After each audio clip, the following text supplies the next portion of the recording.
তো নমস্কার বন্ধুরা, আজকে চলে এসেছি আর একটা নতুন ভিডিও নিয়ে। এখানে দেখতে পাচ্ছেন এখানে দাঁড়িয়ে রয়েছে রয়্যাল এনফিল্ড স্ক্র্যাম্বলার 440 দাঁড়িয়ে রয়েছে। এখানে তার ওনার দাঁড়িয়ে রয়েছে, ওর কাছ থেকে আমি এই ওনারশিপ রিভিউটা ওর কাছ থেকে নিয়ে নিব। গাড়ি কী কী প্লাস পয়েন্ট রয়েছে এবং নেগেটিভ পয়েন্ট কী কী রয়েছে ওর কাছ থেকেই জেনে নেবো। নমস্কার দাদা, নামটা বলবে একটু? আমার নাম তনয়। তনয়। তো দাদা জেনে নেবো, তুমি যে স্ক্র্যাম্বলারটা কিনেছো কতদিন হয়ে গেল এটা? এটা অ্যাপ্রক্স 20 ডেজ। 20 ডেজ। 20 ডেজের মধ্যে গাড়ি চালার এক্সপিরিয়েন্সটা কেমন একটু শেয়ার করবে আমাদের? গাড়িটা খুব আগের থেকে স্মুথ করেছে, যেটা আগে স্ক্র্যাম 411 ছিল, 411 থেকে ছিল। এটা অনেকটাই স্মুথ, যেহেতু 6 স্পিড গিয়ার বক্স আছে এতে। আচ্ছা, এতে 6 স্পিড, আগেরটা কি 5 স্পিড ছিল নাকি? হ্যাঁ। আচ্ছা আচ্ছা। তো 6 স্পিড হওয়ার জন্য তো আরো গিয়ার স্মুথনিং, তো ইঞ্জিনের যে গিয়ার স্মুথনিংটা আরো বেড়ে যায়। বেটার হয়ে গেছে। হ্যাঁ হ্যাঁ। আর এটা মেইনলি পারপাস আমার একটু ওই টুরিং এর শখ আছে, তো সেই হিসেবে মাথায় রেখেই স্ক্র্যামের দিকে তো গেছি। এখন অবধি কি একটা ট্যুর হয়েছে? না, আপাতত হয়নি। 20 এর মধ্যে আপাতত হয় নাম্বার প্লেটটা জাস্ট আজকে পড়লো। আচ্ছা, নাম্বার প্লেট আজকে পড়বে, তাই তো? হ্যাঁ। আচ্ছা, আরেকটা জিনিস জেনে নেবো, তুমি এটা গাড়ি চালিয়ে তুমি কি কি ফিল করতে পারছো যে এই গাড়িতে মধ্যে আমার এই জিনিসটা বেটার পেয়েছি? বেটার আমি তো বলবো আমার পাওয়ার যা দিচ্ছে, আমি যথেষ্ট স্যাটিসফাই তার সাথে। আর 440 সিসির সাথে যে মাইলেজ, সেটাও আমি বলবো যে জাস্টিফাই করছে। কত মাইলেজ দিচ্ছে? 30 অ্যাপ্রক্স। 30 অ্যাপ্রক্স। এবং হাইওয়েতে আরো বেশি এক্সপেক্ট করছি আমি। ওকে। কেননা লং এর জন্য তো মাইলেজ বেশি হয়, তো সেই হিসাবে ঠিকই আছে। এবং তো তুমি এটা যেটা নিয়েছো টিউবলেস টায়ারের সঙ্গে অ্যালো হুইলের সঙ্গে নিয়েছো, এটা স্পোক ভার্সনটা কেন নিলে না? ওটা তো এর থেকে আরো কম পড়ছিল, কিন্তু হ্যাঁ। আমার মনে হয় যে স্টোভ লং এ জার্নি করতে গেলে কোথায় যদি লিকেজ বা পাংচারের ইস্যু দেখা যায়, তো সেই ক্ষেত্রে আমার মনে হয় অ্যালয় হুইলটা বেটার। ওটা তো ঠিক আছে, পাংচারের ইস্যু যদি থাকে ওটা তো একটু সলভ আউট হয়ে যায় এই টিউবলেসের ক্ষেত্রে। না, বাট এত কিছু ভাবিনি। কিন্তু যদি আপনার তোমার স্পোক হুইল হয়, ওটাতে কি হয়, কোনো যদি হঠাৎ সাডেনলি তুমি স্পিডে যাচ্ছ, কোনো জায়গায় কোনো গর্ত কিংবা কোনো কিছু পড়ে যায় বা স্পিড ব্রেকার পড়ে যায়, তখনই কি হয়, এসব গাড়ি ওয়েট গাড়ি, তো ওয়েট গাড়ি হওয়ার জন্য কি হুইলটা ওটা ক্র্যাক হয়ে যাওয়ার সম্ভাবনা থাকে, কিন্তু স্পোকে ওটা হয় না। যারা অফ রোডিং করে বা দূরে যাতায়াত করে তাদের জন্য কিন্তু ওটা স্পোকটাই বেটার থাকে। যাক, তুমি নিয়ে নিয়েছো আলাদা ব্যাপার।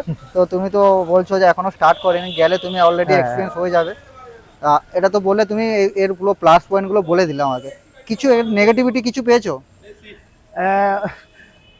নেগেটিভ বলা উচিত হবে না, যেহেতু এটা একটা স্ক্র্যাম্বলার বাইক, কিন্তু তো সিটি রাইডের ক্ষেত্রে যখন এইখানে বসা হয়, তো তিনজন যদি বসতে চায়, তো বন্ধুদের মধ্যে তো হয় কোনো কোনো যে ভাই তিনজন চলো, তো সেই ক্ষেত্রে অসুবিধা ফিল করা হয়। বা তিনজন অ্যাকচুয়ালি তো বাইক তো তিনজনের জন্য না, টু হুইলার জন্য। কিন্তু আমাদের তো জানেন যে বন্ধুরা মানে তিনজনই বসে যাবো। আচ্ছা, হিটিং ইস্যু ফিল করছো? হিটিং ইস্যু আছে, কিন্তু অতটাও না। অতটাও নয়। নর্মাল মাইলেজ তো তুমি বললে ঠিকঠাকই রয়েছে। আর কিছু প্রবলেম ফেস, গাড়ি যে রাতে চালাচ্ছো তার লাইটের ফোকাস কেমন? মোটামুটি অতটা ভালো না। অতটা ভালো না, ওটা আপডেট হওয়ার প্রয়োজন রয়েছে। তুমি যদি বলতে চাও, তুমি রয়্যাল এনফিল্ডকে যদি কিছু সাজেস্ট করতে চাও যে কোনো কিছু আপগ্রেড করার জন্য, মানে এটা থেকে যদি ওটা দিত আরো বেটার হতো, সেটা কোনটা তুমি সাজেস্ট করবে? মানে যেটা তোমার মধ্যে একটু কমতি লেগেছে এই গাড়ির ক্ষেত্রে, এই গাড়িতে এটা দিলে ভালো হতো। এটা আমি বলবো তাহলে ইঞ্জিনে সেই লিকুইড কুল ইঞ্জিন সিস্টেম। লিকুইড কুল ইঞ্জিন, মানে ইঞ্জিনের হিটিং ইস্যুটাকে আরো কম করার জন্য, পুরোপুরি বন্ধ করার জন্য আমার মনে হয় এটা দিলে আরো বেটার হয়ে যেত। হ্যাঁ, অ্যাকচুয়ালি লিকুইড কুলিং তো এটা রয়েছে অলরেডি। এটা লিকুইড না, অয়েল কুলিং দিয়েছে। আচ্ছা, লিকুইড কুলিং দেয়নি, এটা রয়েছে। তো কেউ যদি পরবর্তীকালে প্ল্যান করছে স্ক্র্যাম্বলার কেনার জন্য, তাদেরকে কি সাজেস্ট করবে? আমি তো বলবো যে এই বাজেটে আর তো কেউ এরকম দিচ্ছে বলে আমার মনে জানা নেই। আদার্স কোম্পানিও অনেক স্ক্র্যাম্বলার প্রোভাইড করে, বাট এই দামে এইরকম ফিচার্স দিয়ে রয়্যাল এনফিল্ডের সাথে আমার মনে হয় এটা বেস্ট চয়েস, মানে ভালো অপশন। কত পড়ে গেছে তোমাদের অন রোড প্রাইস? 2.67 এরকম অন রোড। ওকে, ফাইন্যান্স তো আলাদা রয়েছে। হ্যাঁ, ও তো আলাদা ব্যাপার। তো এতে ওয়ারেন্টি কি দিচ্ছে? ইঞ্জিনের ওয়ারেন্টি আছে আমার, আমি এটাকে এক্সটেন্ড করেছি 7 বছরের জন্য। 7 বছরের জন্য? প্রথমে কোম্পানি প্রোভাইড করছে 3 বছরের। 3 বছর প্রোভাইড করছে। ওর মধ্যে কোনো কিছু প্রবলেম হলে সমস্ত কিছু রিপ্লেস হয়ে যাবে। আচ্ছা, কোনো আরএসএ দিচ্ছে? রোড সাইড অ্যাসিস্ট্যান্ট, যাতে কোনো রাস্তার মধ্যে প্রবলেম হয়ে গেল, ওটা কত দিনের দিয়েছে? ওটা 1 বছর মতো। আচ্ছা, ওটা তো কোম্পানি, বেশিরভাগ কোম্পানি 1 বছরের জন্য প্রোভাইড করে, পরবর্তী চাইলে তুমি ওটাকে আপগ্রেডও করতে পারবে। তো বন্ধুরা, আজকের জন্য এই ভিডিওটা এতদূর। দেখা হচ্ছে অন্য কোনো ভিডিও, অন্য কোনো টপিকের ভিডিও নিয়ে, অন্য কোনো বাইকের ভিডিও নিয়ে। তব তক বাই বাই, টাটা।